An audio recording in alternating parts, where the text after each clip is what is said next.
Gente, é uma grande honra e oportunidade termos conosco o escritor pastor Michelson Borges. Ele é pastor adventista do Sétimo Dia, jornalista formado pela Universidade Federal de Santa Catarina, mestre em teologia pelo Centro Universitário Adventista de São Paulo e pós-graduado em biologia molecular pela Universidade Cândido Mendes. Autor de vários livros sobre criacionismo, história e mídia pela CPB, é editor da revista Vida e Saúde e editor associado da lição da Escola Sabatina dos Jovens Adventistas. E mantém 2 blogs, criacionismo.com.br e outraleitura.com.br. Vice-presidente da Sociedade Criacionista Brasileira, tem participado como palestrante em seminários criacionistas no Brasil e no exterior. É casado com a Débora e pai de 3 filhos. Pastor Michelson Borges, seja muito bem-vindo entre nós. Bom, mais uma vez, é uma alegria, é um prazer estar com vocês nessa live, ainda mais para falar de temas que para mim são apaixonantes, né? Como ex-evolucionista e criacionista convicto, abracei esse modelo conceitual, essa cosmovisão lá na minha juventude, quando estava no ensino médio, ainda em Criciúma, Santa Catarina, aí perto, né? E desde então me tornei, então, um defensor, procuro escrever, falar. Tem um canal também no YouTube, quero convidar vocês a conhecerem, a se inscreverem nesse canal, Michelson Borges, e ali eu tenho postado vídeos também sobre essa temática e outros assuntos mais. Então, muito obrigado pelo convite que me fizeram para falar do assunto que me encanta. Pastor, nesse início, vamos falar um pouquinho sobre os seus 2 livros? Ok. A Descoberta e Terra de Gigantes. Existe aí um grande comentário sobre os dinossauros. Conta um pouco para a gente, curiosidades sobre quando você escreveu esses livros, como foi, e sobre o tema que é tão interessante e tão assim, investigado pelos nossos jovens, pelos adultos também. Ok. Bom, como você mesma disse, Poliana, o assunto dinossauros é encantador, né? Toda criança, em algum momento, gostou desse tema, ou vai gostar, ou continuará gostando, crianças adultas como eu. Só que quando eu li a primeira vez sobre dinossauros, foi numa enciclopédia que meu pai tinha em casa, lá em Criciúma, uma enciclopédia científica. Eu não conhecia o criacionismo, não sabia que existia um modelo conceitual alternativo para explicar as origens. Então eu pensava como a maioria das pessoas pensa, que os dinossauros surgiram há milhões de anos, apareceram aqui na Terra, somente milhões de anos depois que os primeiros seres humanos vão aparecer por aqui, e que teriam se extinguido, pelo menos a teoria principal que fala disso, a hipótese principal é aquela do meteorito que caiu na Terra, levantou uma grande quantidade de pó, de detritos na atmosfera, o mundo entrou numa era glacial, e assim os dinossauros teriam se extinguido, né?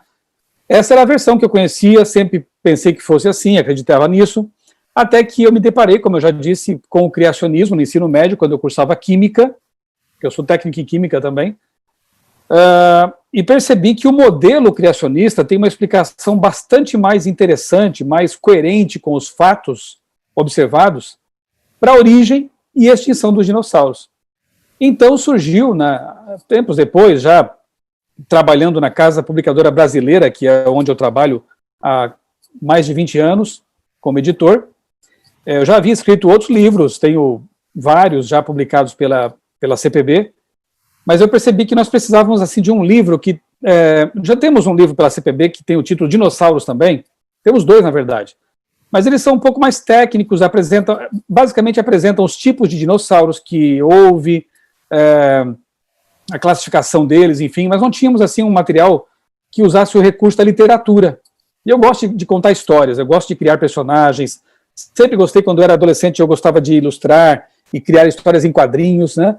Então eu pensei, por que não criar uma história com um enredo, com personagens, e colocar ali junto conceitos criacionistas, né?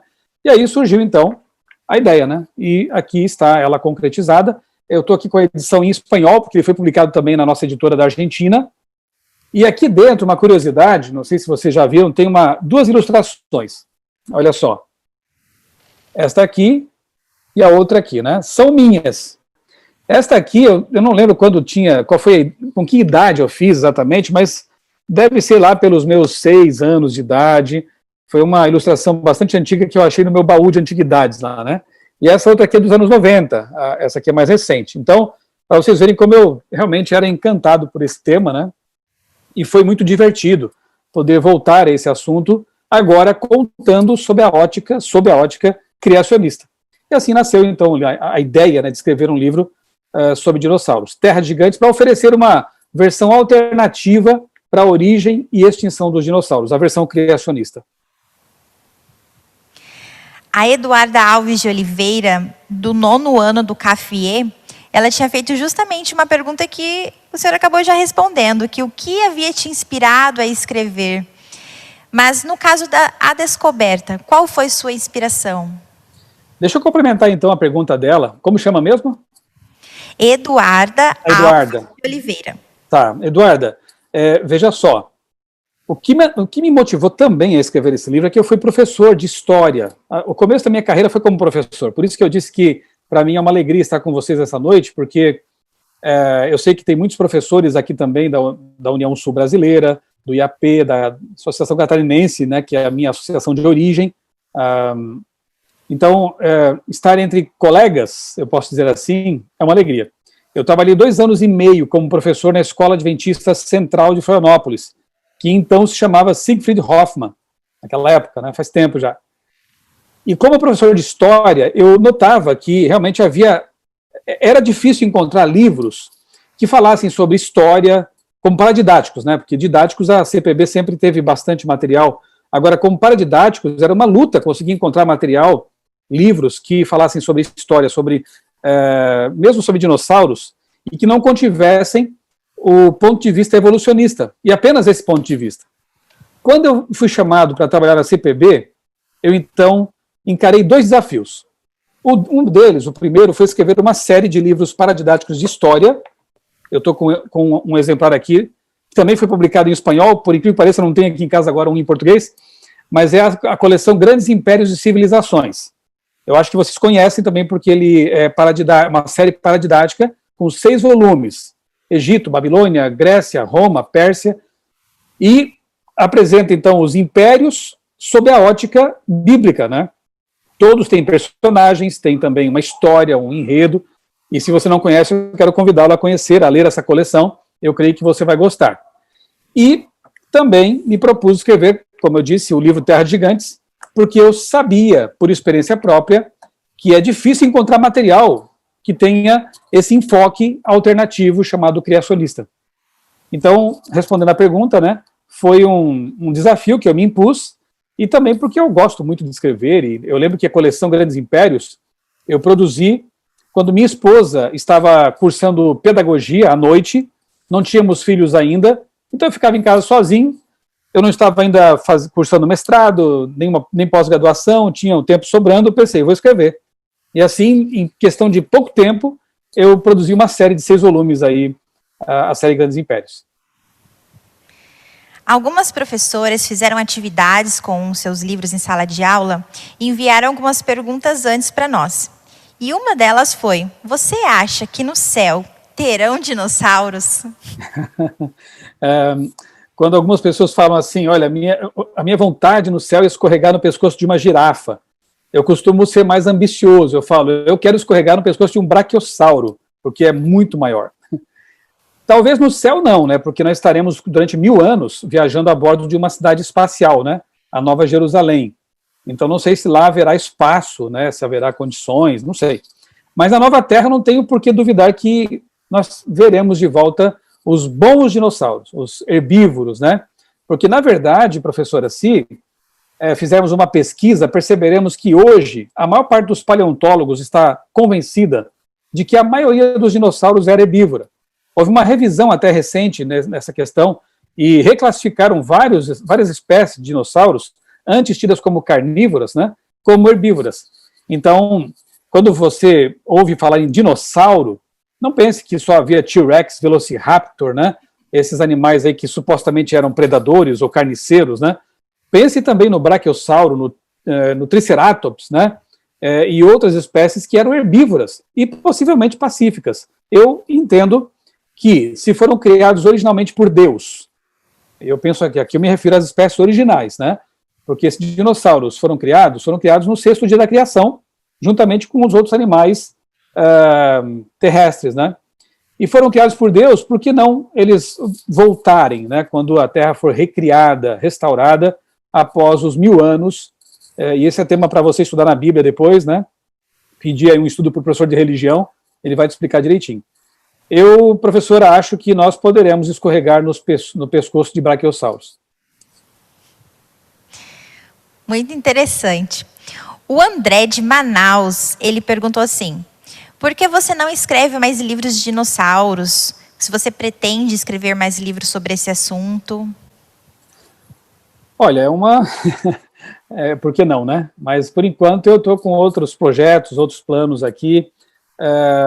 Não está na minha agenda escrever um segundo livro sobre dinossauros, embora o criacionismo continue correndo nas veias, né? E, eventualmente, posso até produzir mais material sobre isso. Mas não deixa de ser uma boa sugestão. Quem sabe um volume 2, né? Terra de Gigantes 2, alguma coisa assim, eventualmente pode até acontecer. Bom, posso chamar de você? Claro, por favor. Você comentou que no céu possivelmente teremos dinossauros. E aí tem uma pergunta da Gabriela, do CAFC, Floripa, que ela quer saber assim: Deus criou os dinossauros? Oi, Gabriela, você é da minha escola, né? Eu lecionei aí lá nos anos 90, né? Então, um grande abraço aí para os meus queridos amigos da CAFC, agora chama assim, né? Do CAFC, Colégio Dentista Central de Florianópolis. Tenho saudades desse tempo aí. Bem, não tenho dúvidas de que Deus criou os dinossauros, mas quando a gente fala isso, algumas pessoas podem pensar nessa capa aqui, ó, o T-Rex, né? Um animal que parecia, tudo indica que era bastante terrível, né? Com dentes do tamanho de bananas, assim, afiados, aqueles bracinhos atrofiados, né? Um animal bem esquisitão. Aí vem aquela dúvida, mas Deus teria criado seres como T-Rex ou Velociraptor? Bem, eu costumo responder com outra pergunta. O que vocês acham? Deus criou o tubarão? Deus criou o crocodilo? Deus criou as baratas? Se eu perguntar para minha esposa, ela vai dizer que jamais. Então a pergunta, na verdade, não é se Deus criou, mas se Deus criou desse jeito, né? A gente sabe que, embora não creiamos no processo macroevolutivo, né, das grandes modificações, de que células primordiais poderiam dar origem a todos os tipos de seres que vivem hoje, ou que dinossauros teriam se transformado em aves com o tempo, não cremos nisso, mas aceitamos sim as adaptações limitadas, entendemos que acontecem mutações, mas não promovem a existência de novos órgãos ou novos planos corporais, porque isso exige informação genética adicional e a informação não surge do nada, né? Então não cremos em macroevolução, em grandes alterações, mas micro, sim. E nós podemos ver assim variações em plumagem, em cor, mesmo a espécie humana, né? Nós temos tanta variedade, temos asiáticos amarelos, como se diz, negros, brancos, né? Temos uma grande variedade de humanos, tamanho, em altura, enfim, cores, né? Então houve algum tipo de adaptação, algum tipo de modificação limitada, porque Adão e Eva eram apenas um casal, e deles derivaram todas as etnias, todas as colorações. No caso dos animais, a gente vê que houve algumas adaptações que foram necessárias, mas infelizmente negativas, né? Como predação, animais que passaram a comer outros animais como para sobrevivência, né? Não era plano de Deus. Então, quando falamos assim, possivelmente na nova Terra teremos de volta os dinossauros, pense nos que foram originalmente criados por Deus, que com certeza não se alimentavam de outros animais, porque no Éden e na nova Terra não havia e não haverá morte. Portanto, não pode haver predação. Todos eram herbívoros, todos serão herbívoros. Então eu penso sim que Deus criou as espécies originais, como está na Bíblia, né? Cada uma segundo a sua espécie, conforme o seu tipo básico, e esses tipos básicos eu creio que estarão de volta por aí, e nós então os conheceremos. Olha, o pessoal está curioso sobre o assunto. O Tiago Santos, ele é aluno de teologia aqui do IAP. Ele fez a seguinte pergunta: é possível que os dinossauros sejam apenas um tipo primário das raças criadas por Deus? Bem, como eu dizia, né, algumas espécies, claro que devem ter sido próximas das primárias criadas por Deus, vamos usar assim a expressão que ele usou, né? Prefiro o tipo básico, né? Porque a palavra espécie em Gênesis é baramim, né? E baramim, ela tem mais que ver com tipo básico do que com espécie. E a palavra espécie pode confundir um pouco a cabeça de alguns, porque quando a gente fala espécie, naturalmente vem à nossa mente o conceito da biologia moderna. Só que a Bíblia é um livro que antecede em muito, né? Muito tempo a biologia. Então, quando você lê ali espécie em Gênesis, não pense com a cabeça da taxonomia moderna, da classificação moderna dos seres, né? Ali tem que ver com o tipo básico. Por exemplo, qual foi o tipo de cão que entrou na Arca de Noé? Não sabemos. O que sabemos é que hoje existem, sei lá quantas raças, né, de cães derivados de raças ancestrais, né? Tem raças que têm aí 50 anos de existência, né, que foram modificadas, é uma seleção artificial, o ser humano desenvolveu, né, e geralmente causa problemas até, né? Tem raças que respiram mal, que têm problemas de coluna, né? Geralmente a coisa afeta negativamente quando se altera. Bem, isso aqui já é um outro assunto. Então a gente vê que existe sim uma diversificação a partir de espécies originais, de tipos básicos, né? Quais foram os dinossauros? Quando fala em dinossauro, pense em todos os animais, porque eles também eram animais, né? Como quaisquer outros praticamente. Eram répteis, e havia outros répteis também, como há répteis hoje também, alguns bem grandes, como o dragão de Komodo, como o crocodilo lá da África, né, que são grandes, bem grandes, e se existem hoje, é porque o ancestral deles entrou na arca, foi preservado. O que não entrou, acabou se extinguindo nas águas do dilúvio. Então, para explicar as modificações que houve, no caso dos dinossauros, alguns até chegam a pensar em algum tipo de cruzamento feito, talvez experiências feitas, como hoje fazemos, porque não possam ter feito naquele tempo também, né, com a inteligência que tinham. Quem sabe até Satanás colocando seu dedo lá para atrapalhar as coisas e prejudicar, né? De repente, alguns desses dinossauros, como o T-Rex mesmo que eu mencionei, com patas atrofiadas, dianteiras, com aquela cabeça desproporcional, quem sabe não possa ter sido uma mutação causada, algum tipo de experiência, né? A escritora Ellen White chega a falar em amalgamação. É um tema bem interessante, não tenho tempo de explorar isso aqui agora, mas é possível que algumas espécies tenham passado por algum processo de mistura entre elas, né? Hoje a gente chama de hibridização isso, né? Que possam ter alterado drasticamente essas características dos animais, como os dinossauros. Mas fica difícil saber realmente quais eram os tipos originais e quais derivaram deles. Porque tudo que temos hoje são fósseis, né? E fósseis, aliás, eu tenho um aqui atrás de mim, deixa eu pegar para vocês verem.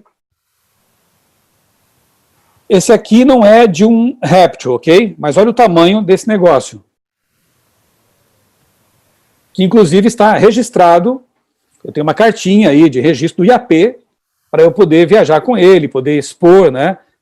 Porque é preciso estar vinculado a algum tipo de instituição de ensino e de pesquisa. Esse aqui está ligado ao IAP, tá? Obrigado a vocês aí por me permitirem andar com isso aqui. Senão eu poderia ser preso. Então, esse fóssil aqui, olha só o tamanho, é fácil de saber a que parte do corpo pertencia, não? Concorda comigo? Dá para ter uma ideia, né? É uma vértebra, exatamente. Agora, de que animal era essa vértebra aqui? Alguém pode pensar, uma baleia? Não, não era marinho. Então talvez um elefante, não era mamífero. Quer dizer, era mamífero sim, mas não era elefante. Talvez vocês nunca acertem, porque o animal hoje é bem pequeno. Era de um bicho preguiça, gigante. Eu ganhei isso aqui de um pesquisador lá de Pernambuco, quando passei por lá, fazendo algumas pesquisas também. E ele tem várias peças, coleciona isso, e me deu essa aqui de presente.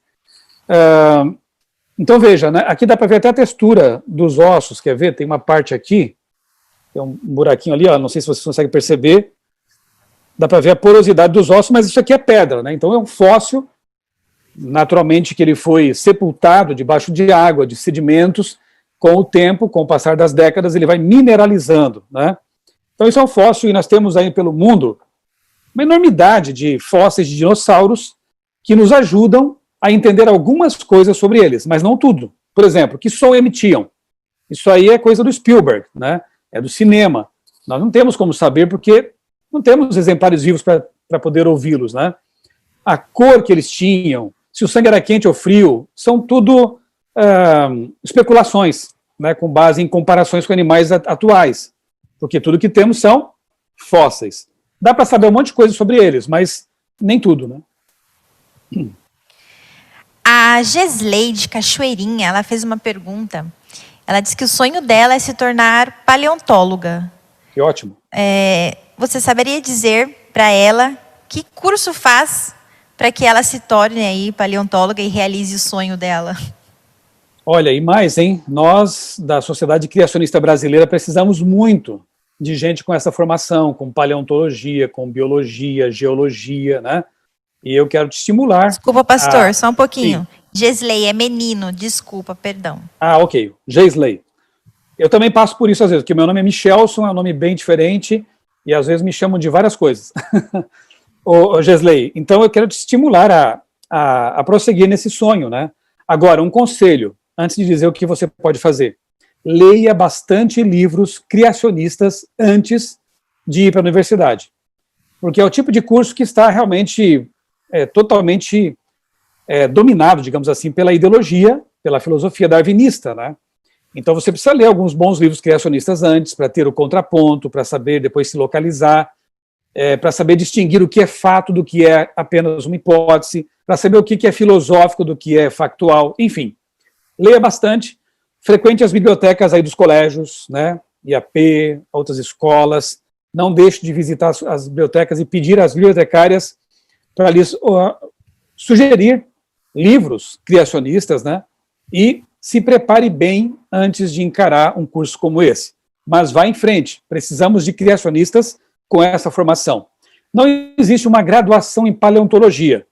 Você pode antes fazer, quem sabe, biologia ou geologia, e depois uma pós-graduação, um mestrado, algo assim, em paleontologia. Talvez, eu não tenho certeza agora, mas talvez fora do Brasil até haja cursos de graduação nessa área, mas eu desconheço no Brasil algum curso de graduação em paleontologia. Mas eu te estimulo, vá em frente, né? Se prepare bem antes, mas estude isso, porque realmente precisamos de pesquisadores nessas áreas para fazer avançar as pesquisas também ligadas ao criacionismo. A Késia é do 9º ano, do CAF. Ela disse assim, acho louvável a forma que pessoas como o Senhor usam os talentos para glorificar a Deus. Desde quando sentiu vontade de se dedicar a escrever conteúdos cristãos? Desde que eu me converti. Porque, na verdade, antes mesmo de eu me tornar criacionista, adventista, eu já escrevia muita coisa, né? Eu sempre gostei de escrever. O meu primeiro livro, eu datilografei. Eu acho que vocês nem sabem o que é isso, né? Seria digitar numa máquina de escrever, não no computador. Isso é datilografar. Eu datilografei quando tinha 15 anos. Eu guardo aqui em casa, o original está ali na estante, depois eu posso até pegar para mostrar. Era evolucionista, olha só que coisa, né? O livro traz ali uma história de um personagem que seria o próximo passo da evolução humana, então é de um conteúdo totalmente evolucionista. Quando eu escrevia também histórias em quadrinhos, e enfim, gostava muito disso. Quando eu me tornei criacionista, eu pensei, eu preciso usar agora isso que eu gosto de fazer para divulgar o criacionismo. Numa linguagem acessível também, porque eu li muita coisa sobre criacionismo para me tornar criacionista. Foram 3 anos de pesquisa, de comparações, né? De muita luta para mudar de cosmovisão, não é fácil. Mas os materiais que eu li eram muito acadêmicos, muito complicados. E eu pensei, alguém tem que traduzir isso aqui para a linguagem comum, para que pessoas como eu não tenham tanto trabalho para entender esses conceitos. E foi assim que nasceu a ideia de começar a escrever, ter um blog, depois um canal, escrever livros populares para justamente popularizar o criacionismo. Então, na verdade, foi uma mudança de enfoque, mas a manutenção de um gosto que eu sempre tive, que é o de escrever e também desenhar. Depois eu parei de desenhar porque também não tinha tempo mais para isso, né? Eu tinha que escolher, ou desenhava ou escrevia. E eu resolvi continuar escrevendo. Pastor, agora eu vou fazer uma pergunta. Você disse que era evolucionista, que estudou muito, se converteu e então se tornou criacionista. Neste livro aqui, A Descoberta, o personagem principal passa por algo semelhante. Você é a inspiração do livro? Você é esperta, Eu li. viu? Bom, dizem que todo livro acaba tendo alguns traços autobiográficos, né? Revelam muito sobre o seu autor. Eu nunca cheguei a ser ateu, como o personagem aqui do livro, né? O Carlos, né?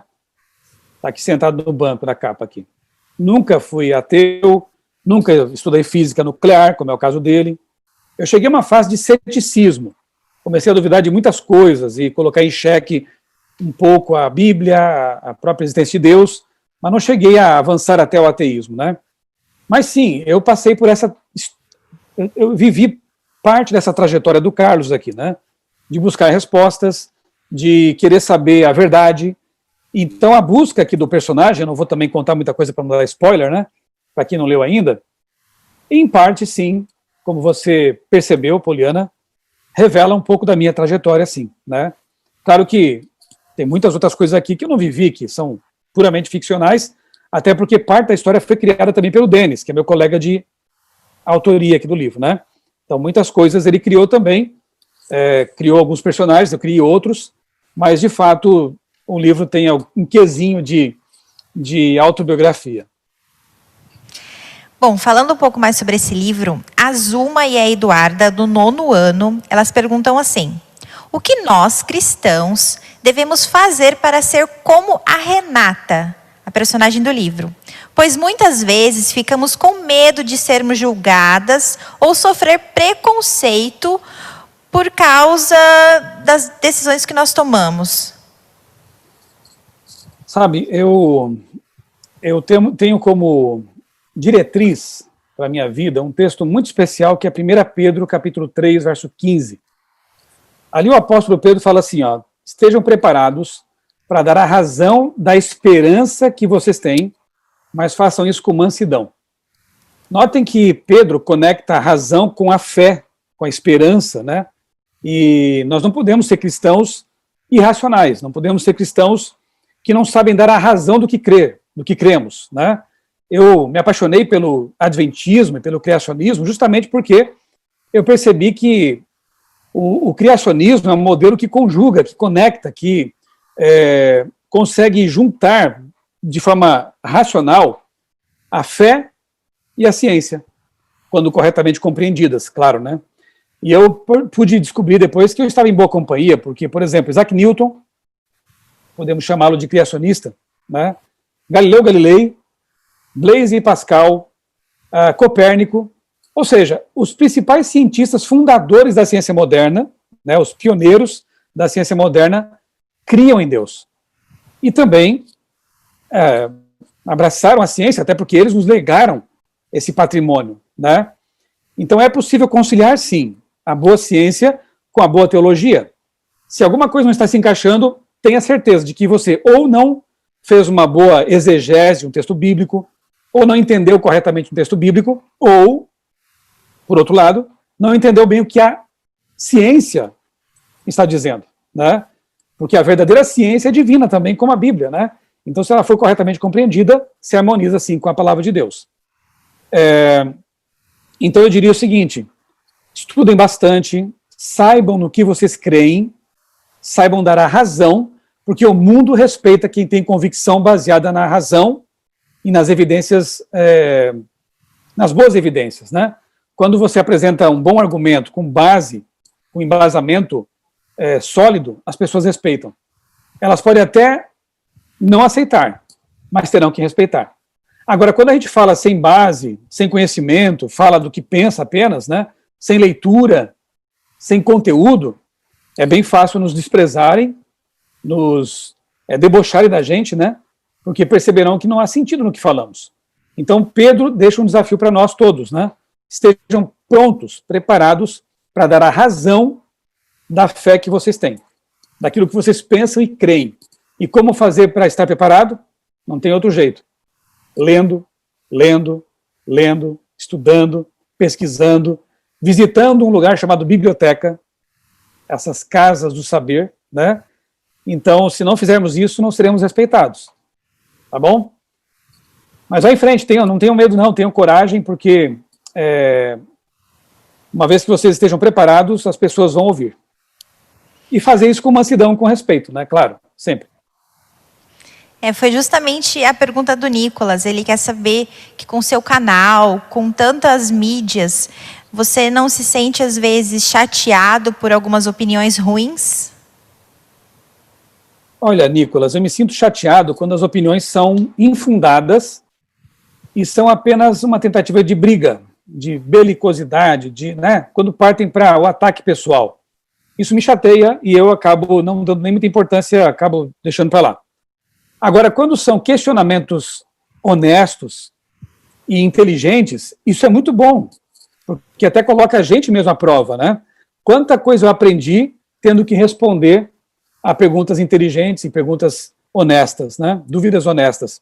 Disso eu gosto de diálogo, de um debate respeitoso, de bom nível. Agora, quando vem com essas agressões infundadas, isso me revela, primeiro, que a pessoa não tem realmente convicção do que ela pensa, do que ela crê, ou que não teve educação, talvez, para saber debater, né? É importante a gente desenvolver essa educação e saber lidar com pessoas de pensamento diferente. E para isso é preciso ter amor, ter respeito, ter consideração, ter tolerância, né? E saber conversar. Então, respondendo rapidamente, não fico chateado, não, quando vem perguntas, dúvidas, questionamentos, mas fico chateado quando o ataque é pessoal, quando há um desrespeito, né? Desnecessário. Aí isso aí realmente deixa a gente um pouco chateado. A Emily Vitória perguntou: por que os dinossauros não entraram na arca? Uma boa pergunta. E será que não entraram?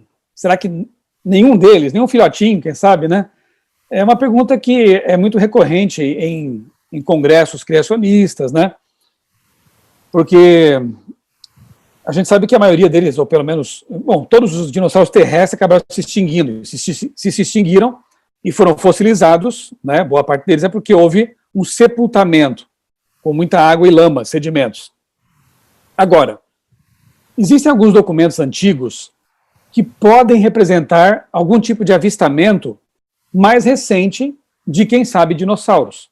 Por exemplo, existe um relato de um navio japonês chamado Zuiyo-maru, que lá pelos anos 50 ou 60, não me recordo agora, pescou uma carcaça de um animal que um biólogo marinho a bordo, um japonês, classificou como não sendo peixe nem mamífero, era um réptil. Tinha um pescoço alongado e as barbatanas bem amplas, né? Tanto é que na época o Japão fez um selo comemorativo com um desenho representando essa carcaça aí, de um plesiosauro, um réptil marinho lá dos tempos idos, né? E pena que eles tiveram que jogar a carcaça no mar, porque estava podre, né, putrefata, podia contaminar a carga de peixes, que eles dependiam disso para viver, né? Mas tiraram fotos, e as fotos estão na internet, inclusive. Se você pesquisar Zuiyo, com Z, Zuiyo-maru, você vai encontrar essas fotos ali. Há também indícios de avistamentos de um animal estranho, chamado Mokele-mbembe, lá no Congo, na África, em alguns anos, décadas atrás. Quando pesquisadores, paleontólogos, enfim, foram para lá pesquisar e mostraram ilustrações de um brontossauro, os nativos disseram, era esse bicho aí, que alguns tinham avistado. Inclusive pegadas que pareciam de elefantes, mas que tinham garras, tinham unhas pontudas. Então, para alguns pesquisadores, pode ter sido algum descendente aí de uma espécie herbívora, né, de dinossauro. Monstro do Lago Ness, na Escócia. Interessante, né? É uma lenda, não temos como provar nada, mas as margens do lago ali, Ness, foram descobertos fósseis de plesiosauro também. Então isso faz a gente pensar, será que as lendas, até de dragões medievais, né, não teriam um fundo de verdade, mas que depois foi sendo ampliado, distorcido, né? Os cavaleiros que queriam bancar os machões e aumentava a história, o bicho cuspia fogo, o bicho era descomunal, né? Mas, de repente, podia ser até um tipo de dinossauro que durou, quem sabe, até a Idade Média, e depois acabou sendo morto, extinto, né? Várias espécies acabaram se extinguindo após o dilúvio. É o caso dos mamutes, por exemplo, não estão mais aqui. Elefantes peludos, né, cujas carcaças estão sendo descobertas mais e mais, à medida que há degelo na Antártida, né, no Ártico, e aí aparecem lá essas carcaças de elefantes peludos.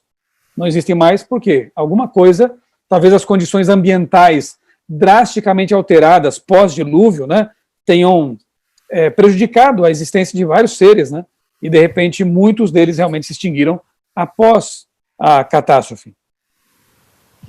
A Gabriela Lavado perguntou se você continua estudando sobre o tema. Eu acredito que com tanta fundamentação teórica, essa resposta praticamente já foi respondida, mas vamos à pergunta da Gabriela.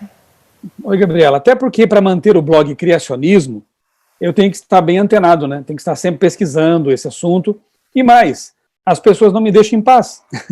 Eu recebo, e eu agradeço por isso, eu recebo muitas mensagens, e-mails de pessoas mandando conteúdos, perguntando, isso aqui você já leu, né? Eu quase nem preciso mais ir atrás dessas informações, porque elas chegam até mim de várias formas. Então, praticamente todos os dias eu estou lendo sobre isso, pesquisando alguma coisa, tentando me atualizar, até para manter também as pessoas que acompanham o meu canal e meu blog atualizadas. Então, obviamente, isso me obriga, no bom sentido, a estar sempre atualizado com respeito ao tema. A Casey, de Floripa, ela perguntou assim: você já debateu com algum evolucionista? Muitas vezes, né? Muitas vezes, até com ateus também. Algumas vezes foram momentos assim bem proveitosos, bem enriquecedores, noutras nem tanto, porque infelizmente a pessoa não aceitava, né, questionamentos, enfim, mas já muitas vezes, ao longo desses 20 e poucos anos de atuação no meio criacionista, até porque a gente também participa de congressos, né, em vários lugares no Brasil, fora do Brasil, e são congressos abertos, né, e muitas vezes vão também evolucionistas, vão ali ateus, se manifestam, fazem perguntas, e a gente procura responder educadamente a todas elas. Então, eu repito, esse diálogo, essa abertura tem que existir. Se a gente quer ser respeitado, também tem que respeitar, né? E se a gente quer questionar, também tem que ser questionado e oferecer respostas, e quando não as tiver, ser honestos e dizer, olha, eu vou pesquisar mais sobre isso, ou então nesse ponto, o nosso modelo ainda não avançou tanto, temos ainda que pesquisar mais. Essa honestidade sempre necessária, né, em todas as áreas. A Mariana, ela perguntou assim: você sabe quantos tipos de dinossauros existiram? Não sei responder essa pergunta, né? Porque, na verdade, eram muitas espécies mesmo, né? Pense em quantas espécies há de mamíferos, de aves, né?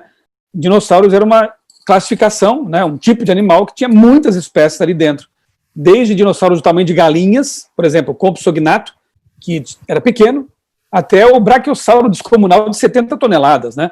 Havia realmente uma diversidade tremenda de espécies de dinossauros. Eu não sei dizer quantas eram. A Zulma e Eduarda, do 9º ano, perguntam assim: como você mostraria para uma pessoa que ainda não é cristã para seguir o caminho de Jesus? Já que no seu livro você indica vários títulos interessantes para a leitura. Boa pergunta, e de fato eu quero destacar isso aqui, que tem no meu livro A Descoberta, né? Aqui no fim, eu produzi um apêndice, né? Deixa eu ver se aparece aqui o título. Tá vendo aí? Roteiro para a sua jornada, porque o livro conta a jornada de um cientista ateu que tem contato com conceitos criacionistas, vai estudando isso aí mais e mais. Repito, eu não vou contar o fim da história, nem o meio dela, mas aqui no fim, então, eu fiz uma relação de dezenas de livros para que o leitor possa fazer a jornada dele. São sugestões de leitura que eu apresento aqui de livros que ajudam a embasar o pensamento teísta criacionista. Então, recomendo fortemente a leitura de todos esses livros que eu indico aqui no final do livro. Então, eu diria o seguinte, para a gente apresentar esses conceitos para uma pessoa que não crê, talvez emprestando esse livro aqui seja um bom começo, ou dando de presente, né? Porque ele foi concebido com essa ideia mesmo, né? Como lidar com alguém que não crê na Bíblia, não crê em Deus, não aceita o criacionismo? Como começar? Por onde começar? O livro mostra um passo a passo aqui, né? Se você leu com atenção, você vai perceber que a discussão vai seguindo, crescendo. partindo de argumentos teístas, Deus criou o universo, existe Deus. Que argumentos embasam essa crença em um Deus todo-poderoso? Ok, Deus existe, está demonstrado. Agora, como ele se revelou? Será que a Bíblia é a sua revelação? Mas será que a Bíblia é confiável? Será que a Bíblia realmente passa no crivo da história, da ciência? E desenvolve esse assunto. Depois tem um passo adicional. Ok, Bíblia, eu até posso passar a aceitá-la como um livro respeitável, digno de confiança. Agora, por que Jesus? Tem tantos deuses, tantas divindades. Por que Jesus? Será que há evidências da ressurreição dele? Será que há evidências de que ele passou por aqui? A história mostra, né? E aí você vai passo a passo, chegando finalmente à conclusão de que, sim, tudo isso faz muito sentido. E vale a pena se aprofundar nesse assunto, porque se você concluir aquilo que nós já concluímos, existe um Deus e ele se revelou, você vai chegar a uma revelação a mais importante da sua vida. Agora, se você der as costas para isso, sem ao menos se dar o trabalho de pesquisar, estudar, analisar e pesar as evidências, você pode estar ignorando a maior revelação da sua vida, que é a de que existe um Deus que já pisou aqui, morreu por nós, prometeu voltar e recriar o mundo que ele havia criado originalmente perfeito. Vale a pena conhecer essa história e se convencer pelos fatos. Que riqueza a nossa live! E antes de fazermos a última pergunta, eu gostaria de relembrar vocês, será no chat novamente, o link, se inscreva, logo teremos o nosso sorteio. E a última pergunta. O final do livro, A Descoberta, é muito emocionante. Muitas vezes até nos emociona, nos fazem chorar, né? Eu sou um caso desse. E o Anderson, ele faz uma pergunta. Você ficou ansioso quando estava escrevendo o final deste livro? Você disse que fez a parceria, né? E está ali descrito que com o Denis Cruz. Vocês ficaram ansiosos? Como que foi escrever o final desse livro tão emocionante? Esse livro tem uma história interessante, né? Eu até conto isso no fim dele. Eu concebi praticamente toda a história, os personagens, antes de começar o meu mestrado em teologia. Eu escrevi o primeiro capítulo, já tinha feito um esboço ali e guardei num arquivo do computador. Quando eu comecei o mestrado, eu não tinha mais tempo, né, para escrever, tive que me dedicar aos estudos, às pesquisas e tal. E deixei o arquivo guardado ali por uns 5 anos ou mais no meu computador. Passou o tempo, eu quase esqueci praticamente desse projeto. Um dia eu estava lá olhando algumas pastas antigas e encontrei o livro A Descoberta. Dei uma lida de novo no primeiro capítulo, vi ali o esboço, mas eu tinha perdido um pouco aquele pique, né, porque passou muito tempo. Foi aí que surgiu, né, que eu tive a ideia de convidar o Denis, um grande amigo, um grande escritor, ama também as letras. Falei, Denis, está a fim de fazer uma parceria comigo? Eu tenho aqui o projeto, primeiro capítulo, vou te mandar, fique à vontade para dar o direcionamento que você quiser, quem sabe até criar outros personagens, e assim ficou 5 anos no banho-maria, né, em stand-by, mas quando a gente retomou o projeto, acho que foram 6 meses, gente, ou até menos. Era uma troca de e-mails diária. Eu mandava uma ideia, ele mandava outra, eu produzia um diálogo, ele juntava numa cena, ele criava uma cena, eu juntava um diálogo, e houve momentos que ele criou cenas que me emocionaram também, viu, Poliana? Não foi só você, não. Lendo algumas cenas, eu me emocionei. Meus olhos ficaram com cisco, sabe? Quando entra um cisco assim e começa a lacrimejar, né? E há cenas aqui que eu, quando releio, realmente elas me emocionam, porque eu entendo que esse livro aqui foi escrito a 6 mãos, na verdade. As 2 do Denis, as 2 minhas e as 2 de Deus, porque nós oramos muito pelo material, para que ele alcançasse não só a mente das pessoas, mas também o coração delas. Então eu diria que o livro tem 2 camadas, tá? Uma camada de argumentação racional, com evidências, com fatos, com argumentação filosófica, lógica, e uma camada de argumentação mais no nível emocional, relacional, porque ali fala de um casal que teve problemas, uma menina que teve um grave problema na vida dela, e essa trama vai se desenrolando e os argumentos vão sendo emaranhados com a trama até o fim do livro, quando há uma conclusão, né, em que as coisas se resolvem, boa parte delas pelo menos. Então são 2 camadas, uma camada racional e uma emocional, digamos assim, como a vida. Ninguém é totalmente emocional o tempo todo, nem racional o tempo todo. Seria muito estranho isso, né? Então, nós somos racionais e emocionais. O livro trabalha com essas 2 dimensões. Então, foi um processo bem interessante, bem intenso, durante alguns meses, em que o Denis e eu fomos trocando ideias, descartando algumas ideias, talvez nos empolgamos demais aqui, vamos mudar um pouco essa questão, aqui não está tão realista. Nosso plano sempre foi fazer com que o livro fosse verossímil, factível, fosse realista. Não queríamos que fosse uma ficção forçada, entendeu?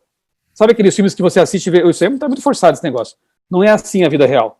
Nós procuramos o tempo todo nos questionar, será que está realista? E eu fico feliz quando algumas pessoas falam assim, aconteceu mesmo?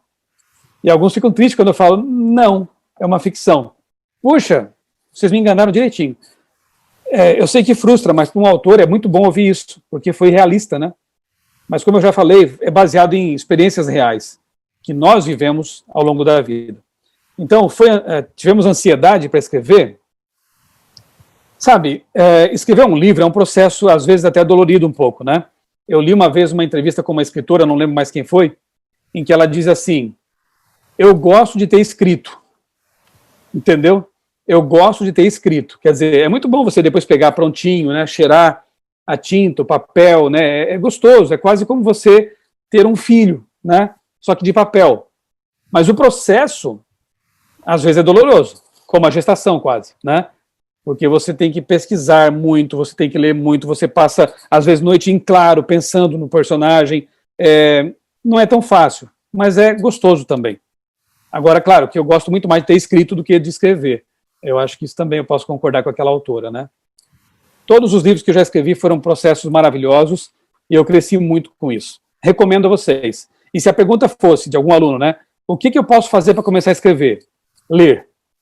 A gente, quando escreve, devolve tudo que recebeu, entendeu? Quem não lê não pode escrever, não tem o que escrever, não tem sobre o que falar.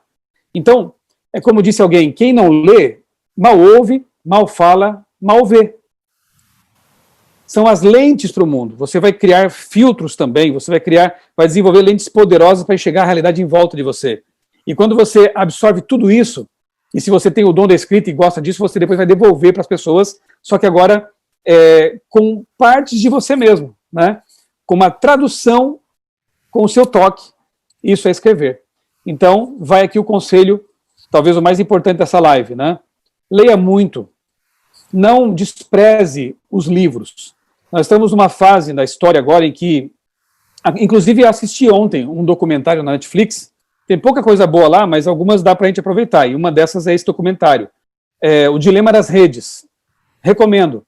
Eu até gravei um vídeo hoje, postei no meu canal, já está disponível, em que eu faço um comentário sobre esse documentário, O Dilema das Redes, em que executivos e profissionais de Twitter, Facebook, Instagram, falam de preocupações que eles têm. Uma delas é os jovens estão lendo muito pouco.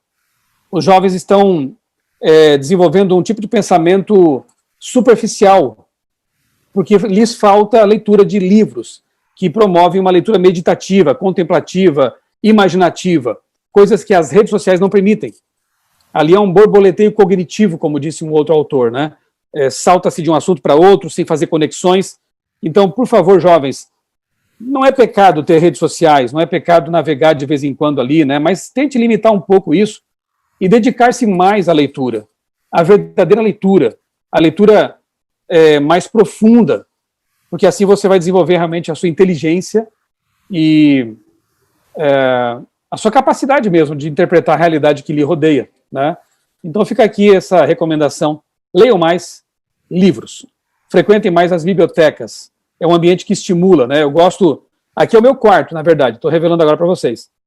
Como a minha casa aqui é pequena, nós temos, são 3 quartos, um quarto é ocupado pelo meu filho menor, o outro pelas 2 filhas, que era a minha biblioteca, eu tive que trazer tudo para cá, para o meu quarto. E aí eu brinco, aqui no meu quarto hoje eu tenho as 2 coisas que eu mais amo, a minha esposa e os meus livros. E eu gosto de fazer o culto com as crianças aqui nesse quarto, para que elas possam sempre olhar aqui para a estante. Tem outras estantes aqui do lado também. Então a minha esposa reclama assim quando eu compro muito livro, né? Não, você já tem bastante aqui, mas é um vício, né? Enfim, e ela tolera. Então eu gosto que as crianças, meus filhos tenham contato com livros, peguem os livros, cheirem os livros, folheiem os livros, né? E isso é uma herança que eu quero deixar para eles. E espero que dê certo. Pastor, como bibliotecária, eu iria pedir justamente para que você falasse algo sobre a leitura, o incentivo à biblioteca, mas suas palavras foram excelentes. E muitas pessoas te admiram pelo seu intelecto, pelas suas publicações. E está aí o segredo, gente, a leitura. Não tem como evoluir, se tornar uma pessoa reflexiva sem a leitura diária. Pastor, em nome do IAP, eu e a Bárbara, que organizamos esta live, da Educação Adventista aqui da região sul do Brasil, queremos te agradecer por sua disposição. Em meio a tantas turbulações da vida, que nós sabemos que todos estamos passando num momento único desse de pandemia, você parou e prontamente participou desta live e respondeu várias perguntas. Foi um bate-papo muito gostoso. Eu acredito que todos tenham gostado muito. Muito obrigado. Eu agradeço, né, mais uma vez o convite que me fizeram. É um prazer poder falar de coisas que nos encantam, né? E espero realmente que vocês guardem esses conselhos, né? Espero também que leiam os livros, né? E gostaria depois de receber o retorno de vocês, o que acharam. Será que a gente alcançou realmente o objetivo que aqui nos propusemos quando escrevemos, né? Por favor, então, depois me digam o que acharam. Está aí a recomendação, então, do Terra de Gigantes e o A Descoberta. Tem outros, né? Tem o livro, eu até separei aqui, ó, o livro História da Vida, por exemplo, é outro que é quase um livro autobiográfico, porque nesse livro eu agrupei os principais argumentos que me fizeram abandonar o evolucionismo e abraçar o criacionismo. É um livro um pouco mais técnico, para ensino médio, quem sabe, mas eu quero recomendar fortemente para vocês. Para o amigo lá que quer fazer paleontologia, ó, leia esse livro aqui, por favor. O outro bem recente é esse aqui, ó, Expedição Galápagos. Eu fiz 2 viagens para Galápagos de pesquisas, e na primeira viagem eu voltei cheio de ideias, escrevi no avião, 7 horas de voo. Quando aterrissei em São Paulo, o livro estava quase pronto já, de tão empolgado que eu estava. Também é um livro interessante para juvenis, para adolescentes. E tem esse aqui, que eu recomendo no vídeo sobre o documentário O Dilema das Redes, que é o dos bastidores da mídia. Também recomendo a vocês, se querem fazer uma leitura crítica dos meios de comunicação, se preparar para não ser tão afetados pela mídia, está aqui uma leitura que eu recomendo também, tá bom? Aproveitem os retalhos de tempo, como diz Ellen White, né? Se você vai viajar, vai ficar numa fila de banco, esperando alguma coisa, leva um livro na mochila sempre. Eu sempre levo 2, 3 livros na mochila. Eu estou lá parado, eu fico desesperado se eu ficar parado em algum lugar, não tem um livro para ler, né? Então eu levo sempre um livro na bolsa, na mochila, e estou lendo o tempo todo. Você não imagina quantos livros dá para ler num ano, só com esses retalhos de tempo. Aproveitem. O tempo não volta, mas pode ser mais bem aproveitado sempre.